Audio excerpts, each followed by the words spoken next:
চৈতন্য ভাগবতে বর্ণনা করা আছে, যখন সাত প্রহরিয়া ভাব শিবাস অঙ্গনে মহাপ্রভু প্রকট করেছেন, বিষ্ণু খট্টায় বসে সবাইকে আশীর্বাদ দিচ্ছেন, সবাইকে তার পূর্ব জীবনের কথা বলছেন। শিবাস ঠাকুরকে ডেকে বলে, শিবাস, তোমার সেই দিনের কথা মনে পড়ে? কোন দিনের কথা প্রভু? যেদিন তুমি দেবানন্দ পণ্ডিতের কাছে ভাগবত পাঠ শুনতে গিয়েছিলে, ভাগবত পাঠ শুনে তুমি ক্রন্দন করছিলে, আর শিষ্যরা ডিস্টার্ব হচ্ছে বলে তোমাকে নিয়ে বাইরে রেখে দিল। তুমি ভিতরে অনেক কষ্ট পেলে, গুরু যেমন শিষ্য তেমন কিছু বললো না, গুরুদেবও বললো না। তুমি যখন কষ্ট পাচ্ছিলে, আমি আমার ধামে থাকতে পারলাম না, তোমার কষ্ট দেখে আমি সেখান থেকে ছুটে চলে আসলাম, তোমার হৃদয়ে এসে আমি প্রকট হলাম আর তোমাকে আনন্দ সাগরে নিমজ্জিত করলাম। মনে পড়ে সেই দিন? বলছে, হ্যাঁ প্রভু, মনে পড়ে।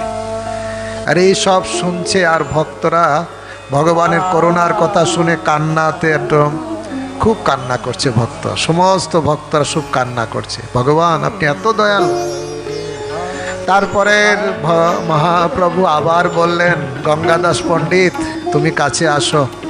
তোমার সেদিনের কথা মনে পড়ে, যেদিন তুমি জানতে পারলে বিধর্মীরা এসে তোমার পরিবার সবাইকে ধর্মনাশ করবে, আর সেই রাত্রে তুমি যখন পালিয়ে যাওয়ার চেষ্টা করছিলে, পরিবার পরিজন সবাইকে নিয়ে যখন গভীর রাত্রে ঘর ছেড়ে পালিয়ে যাবে, কিন্তু রাস্তায় বিরাট নদী পার হবে কি করে?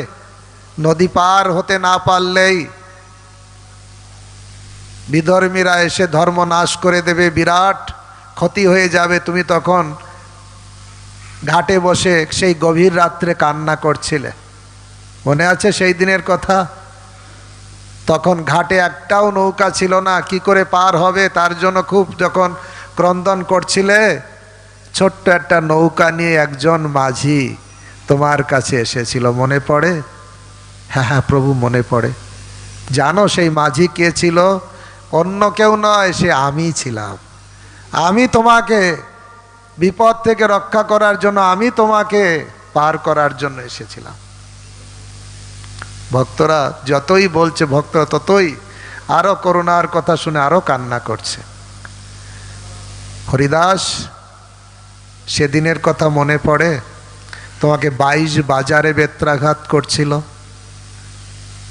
বিধর্মীরা তোমাকে 22 বাজারে বেত্রাঘাত করে করে তোমার প্রাণ নাশ করবে, এই প্ল্যান করেছিল।